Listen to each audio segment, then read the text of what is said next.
Hello friends, સ્વાગત છે તમારું મારી ગુજરાતી રસોઈ ટિપ્સ ચેનલમાં। તો આજે આપણે બનાવીશું પૌવાનો હેલ્ધી અને ટેસ્ટી નાસ્તો। તો ચાલો આપણે બનાવવાનું શરૂ કરીએ। પૌવાનો આ હેલ્ધી નાસ્તો બનાવવા માટે મેં અહીંયા એક બાઉલ પૌવા લીધા છે। તો સૌથી પહેલાં આપણે પૌવાને 2 થી 3 પાણીએ ધોઈ લઈશું।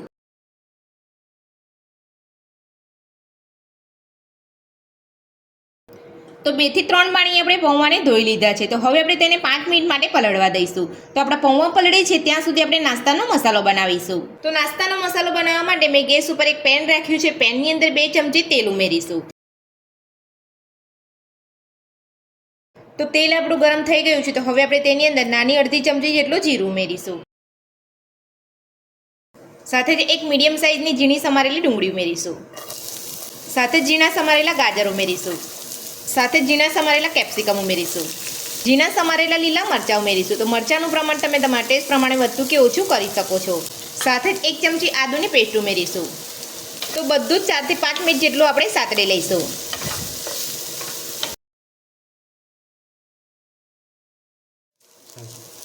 તો 4 થી 5 મિનિટ જેટલો સમય થઈ ગયો છે ને બધું જ આપણે અહીંયા સરસ સાતળી લીધું છે। તો હવે આપણે ગેસની ફ્લેમ બંધ કરી દઈશું અને જે પૌવા પલાળીને રાખ્યા હતા તેને ચેક કરી લઈશું।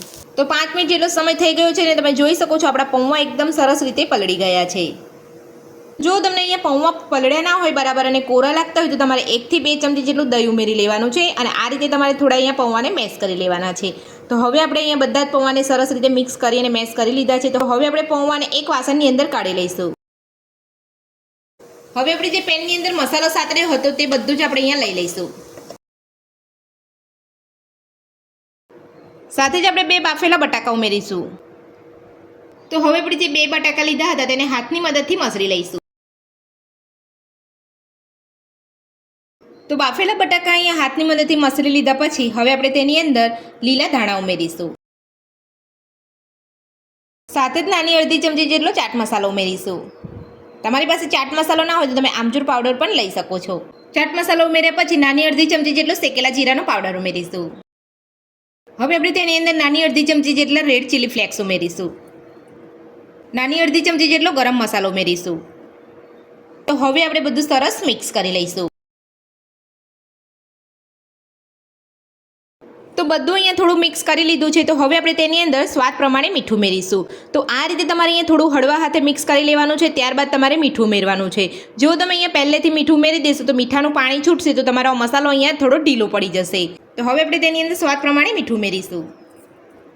હવે આપણે મીઠું ઉમેર્યા પછી બધું સરસ મિક્સ કરી લઈશું। તો હાથની મદદથી આપણે અહીંયા બધું સરસ મિક્સ કરી લીધું છે। તો હવે આપણે અહીંયા મસાલાની અંદરથી બોલ વાળી લઈશું। તો બોલ તમારે અહીંયા જે રીતે જોઈતા હોય એ રીતે તમારે વાળવાના છે અને જો તમે અહીંયા મસાલાની અંદર બોલ વાળવા ના માંગતા હોય તો તમે ટિક્કી પણ વાળી શકો છો।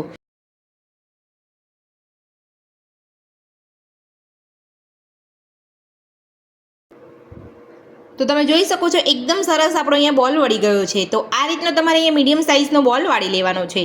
આ જ રીતે બધા જ મસાલાની અંદરથી આપણે આ રીતે બોલ વાળી લઈશું। તો તમે જોઈ શકો છો આપણે બધા જ મસાલાની અંદરથી અહીંયા રાઉન્ડ બોલ વાળી લીધા છે।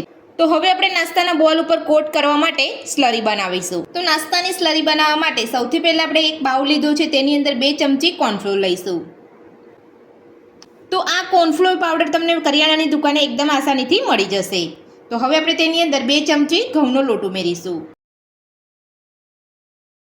હવે આપણે તેની અંદર થોડું થોડું પાણી ઉમેરતા જઈએ અને સ્લરી બનાવી લઈશું।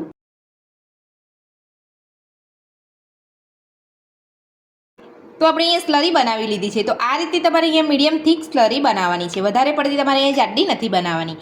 તો આ રીતની એક સ્લરી બનાવી લીધા પછી હવે આપણે નાસ્તાની બીજી મસાલા સ્લરી બનાવીશું। તો મસાલા સ્લરી બનાવવા માટે મેં અહીંયા 2 ચમચી જેટલા પૌવા લીધા છે। તો સૌથી પહેલાં આપણે પૌવાને એક મિક્સર જારની અંદર લઈ અને પીસી લઈશું। તો પૌવાને આપણે મિક્સર જારની અંદર પીસી લીધા છે। તો હવે આપણે ચેક કરી લઈશું। તો આ રીતનો તમારે એક પાવડર કરી લેવાનો છે। તો હવે આપણે પૌવા પીસેલા છે એને એક બાઉલની અંદર કાઢી લઈશું। તો હવે આપણે તેની અંદર થોડું પાણી ઉમેરીશું। બધું સરસ મિક્સ કરી લઈશું।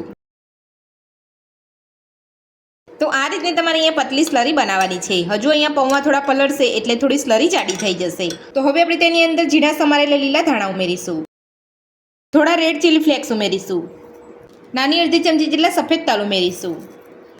બધું સરસ મિક્સ કરી લઈશું। તો તમે જોઈ શકો છો પૌવા એકદમ સરસ રીતે પલળી ગયા છે અને આપણી સ્લરી અહીંયા જાડી થઈ ગઈ છે.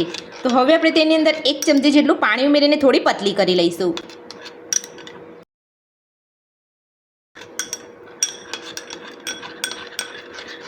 હજુ પણ મને અહીંયા થોડી સ્લરી જાડી લાગે છે એટલે હું અહીંયા ફરીથી 1 ચમચી જેટલું પાણી ઉમેરું છું. તો આ રીતની સ્લરી તમારે બનાવી લેવાની છે. તો મસાલા સ્લરી બનીને આપણી તૈયાર છે. તો સ્લરી બનાવી લીધા પછી હવે આપણે નાસ્તો બનાવીશું. તો નાસ્તો બનાવવા માટે તો તમે અહીંયા જોઈ શકો છો મેં અહીંયા એક અપ્પમ પેન લીધું છે. તો અપ્પમ પેનની અંદર આપણે 2 ટીપા જેટલું તેલ ઉમેરીશું. તો અપ્પમ પેનની અંદર તમે આ રીતે ઓછા તેલમાં નાસ્તો બનાવી શકો છો. તો અપ્પમ પેનની અંદર આ રીતે આપણે અહીંયા તેલ લઈ લીધા પછી હવે આપણે નાસ્તાને સ્લરીની અંદર કોટ કરીશું. તો નાસ્તાના જે આપણે અહીંયા બોલ બનાવ્યા હતા તેને આપણે સ્લરીથી કોટ કરી લઈશું. તો સૌથી પહેલાં જે આપણે અહીંયા સાદી સ્લરી બનાવી છે તેની અંદર કોટ કરી લઈશું.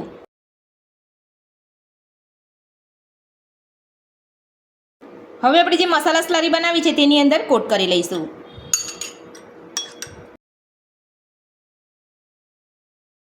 હવે આપણે અપ્પમ સ્ટેન્ડની અંદર લઈ લઈશું.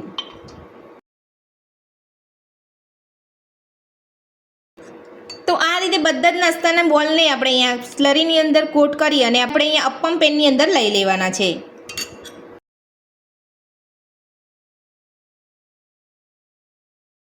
નાસ્તાને આપણે બંને સ્લરીની અંદર કોટ કરી અને અપ્પમ પેનની અંદર લઈ લીધા છે. તો હવે આપણે ગેસ ઉપર રાખી લઈશું અને નાસ્તાને આપણે હલકા તેલની અંદર ફ્રાય કરી લઈશું. હવે આપણે નાસ્તાને ગેસની મીડિયમ ફ્લેમ ઉપર થવા દઈશું.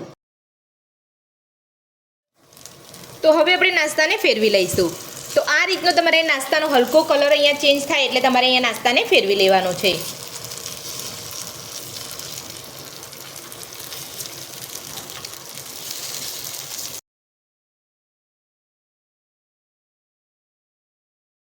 તો બીજી બાજુ પણ નાસ્તાને આ રીતે ફેરવી અને કૂક થવા દઈશું. તો તમે જોઈ શકો છો બધી બાજુ આપણો નાસ્તો એકદમ સરસ રીતે અહીંયા કૂક થઈ ગયો છે. તો આ રીતે તમારે અહીંયા હલકું ફ્રાય કરી લેવાનો છે એટલે એકદમ સરસ રીતે અંદરથી પણ કૂક થઈ જશે અને બહારનું પડ જે છે એ પણ તમને અહીંયા સરસ ક્રિસ્પી લાગશે. તો બધી બાજુ આપણો નાસ્તો અહીંયા સરસ રીતે કૂક થઈ ગયો છે અને ફ્રાય પણ થઈ ગયો છે. તો હવે આપણે નાસ્તાને કાઢી લઈશું અને આ જ રીતે બધો જ નાસ્તો બનાવી લઈશું. તો પૌવાનો ટેસ્ટી અને હેલ્ધી નાસ્તો બનીને આપણો તૈયાર છે અને આપણે પ્લેટની અંદર અને સોસ સાથે અહીંયા સર્વ પણ કરી લીધો છે. તો તમે અહીંયા જોઈ શકો છો આપણો નાસ્તો એકદમ સરસ અહીંયા સોફ્ટ બન્યો છે. તો જોતાં જ ખાવાનું મન થઈ જાય તેવો પૌવાનો હેલ્ધી નાસ્તો બનીને આપણો અહીંયા તૈયાર છે. તો આ નાસ્તો તમે બાળકોને લંચ બોક્સની અંદર પણ આપી શકો છો.